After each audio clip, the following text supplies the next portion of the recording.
on our docket, Virginia Tech coming in with a win total of 6.5 in a year in which it really feels like Brent Pry needs this to go over, which is juiced at plus 118. The under is to minus 144. So, Danny, I'm going to come to you first. What are we thinking about the Hokies? Will they be rocking some Metallica this year, or is it going to be a long season with an interim coach come this November? I think it could be a long year that could get off to a little bit of a bumpy start, but another kind of value play. I was looking for some. I don't like to go so much chalk. I was looking last year. I remember talking to Brent Pye last year. I saw him at the ACC spring meetings, and I do think he has a pretty good culture. I do think this is a team that fought pretty hard last season. They lost to some really good, some good programs, the teams that had good years in close one-possession games. So I'm going to go over. I worry a little bit if they start 0-2, but again, last year on the road at Vanderbilt, the expectation of this team, I think, set them back. Because remember, they were supposed to go 9 wins, 10 wins, potentially be an ACC, title contender, and it kind of came off the rails. Well, a little bit worried about that, but I easily think they could bounce back. I think this team plays hard for Brent Pry. I think they want him to be back. So I'm going to go over the 6.5. I've got them 5 and 7. I don't see it here.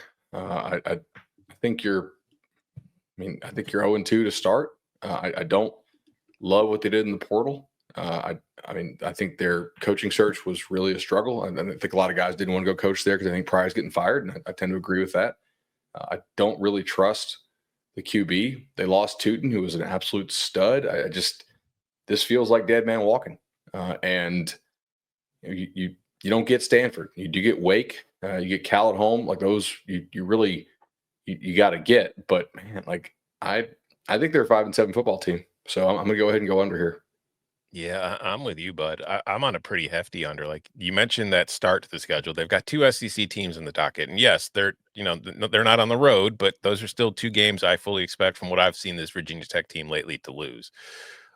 Old Dominion, we have seen in past, is not a guaranteed win for the Hokies. So I think they win that game. I think they win Wofford. But you mentioned their conference schedule. Like if you break the league up into, top half and bottom half, most of this ACC schedule is filled with teams you expect to be in the top half of the standings come the end of the year. And I think a big part of that is because they'll be beating up on Virginia Tech. They'll be getting a lot of wins against them. So I am also on the under here. I just don't like the situation. I think that this roster is not probably where it should be or where you would hope for it would be, or at least, for us, men of our age, where you would expect Virginia Tech to be. The Hokies you kind of grew up watching. It doesn't really resemble that as far as the talent on the team anymore. So I am on the under. And also for some housekeeping, he's not here, but Chip is also on the under. So Danny, you are a man on an island with the Hokies.